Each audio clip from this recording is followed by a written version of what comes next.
നമസ്കാരം. തീർത്ഥയാത്രയിലെ ഇന്നത്തെ ക്ഷേത്രവിശേഷത്തിലേക്ക് ഏവർക്കും ഹൃദ്യമായ സ്വാഗതം. കേരളത്തിന്റെ പുണ്യഭൂമിയിൽ അനേകം ദൈവിക ക്ഷേത്രങ്ങളുണ്ട്. അവയിൽ ആത്മീയ ശോഭയിൽ ഭക്തരെ ആകർഷിക്കുന്ന ഒരു വിശിഷ്ട ക്ഷേത്രമാണ് മുടിയൂർക്കോണം ശ്രീ ധർമ്മശാസ്താ ക്ഷേത്രം.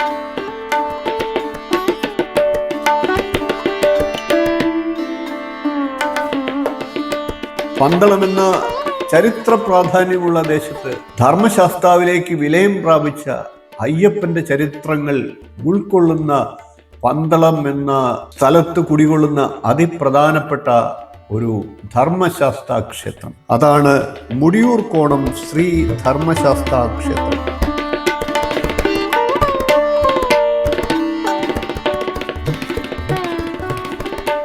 പ്രകൃതിയുടെ മടിയിൽ സ്ഥിതി ചെയ്യുന്ന ഈ ക്ഷേത്രം ശാന്തതയും ആത്മീയ ശക്തിയും നിറഞ്ഞ ഒരു ദിവ്യ സ്ഥാനമാണ്. ഇവിടെ എത്തുന്ന ഓരോ ഭക്തനും അനുഭവിക്കുന്നത് ഒരു അപൂർവമായ ആത്മസുഖമാണ്. ഈ ക്ഷേത്രത്തിലെ പ്രധാന പ്രതിഷ്ഠ അയ്യപ്പസ്വാമി വിലയം പ്രാപിച്ച ശ്രീ ധർമ്മശാസ്താവ് ആണ്. ഹരിഹരപുത്രനായ അയ്യപ്പൻ ധർമ്മത്തിന്റെ പ്രതീകവും രക്ഷകനുമാണ്.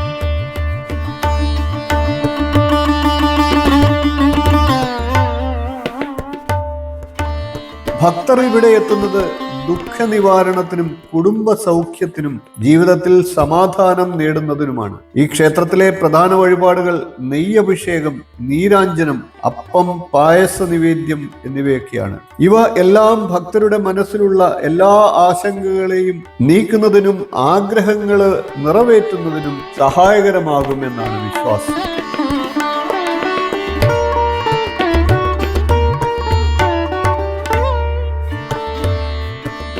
പ്രത്യേകിച്ച് മണ്ഡലകാലത്ത് ഈ ക്ഷേത്രം ഭക്തജനങ്ങളാൽ നിറഞ്ഞിരിക്കും. അയ്യപ്പ ഭക്തരുടെ ഭക്തി നിറഞ്ഞ ജപങ്ങളാൽ ആത്മീയമായ ഒരു അന്തരീക്ഷം ഇവിടെ സൃഷ്ടിക്കപ്പെടുന്നു.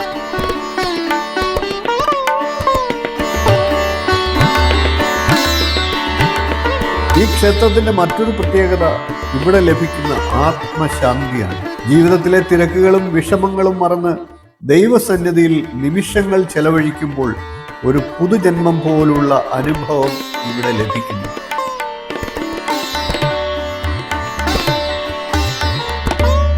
മുടിയൂർക്കോണം ശ്രീ ധർമ്മശാസ്താ ക്ഷേത്രം ഒരു ആരാധനാലയം മാത്രമല്ല, അത് ഒരു ആത്മീയ യാത്രയാണ്. സ്വാമിയേ ശരണമയ്യപ്പ, ധർമ്മശാസ്താവേ രക്ഷതൂ.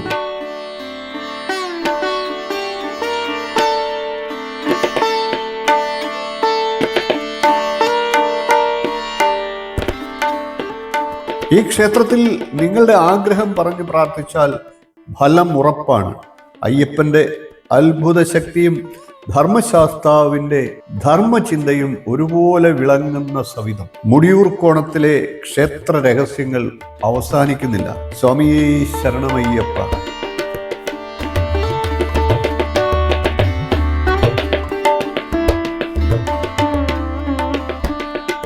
വീഡിയോ ഇഷ്ടപ്പെട്ടുവെങ്കിൽ ഒന്ന് ലൈക്ക് ചെയ്യുക, ഷെയർ ചെയ്യുക, ചാനലൊന്ന് സബ്സ്ക്രൈബ് ചെയ്യുക, നിങ്ങളുടെ അഭിപ്രായം കമൻ്റായിട്ട് അറിയിക്കുക. ഇനിയും ഇതുപോലുള്ള ക്ഷേത്രവിശേഷങ്ങളുമായി നമുക്ക് വീണ്ടും കാണാം. നന്ദി, നമസ്കാരം, ശുഭദിനം.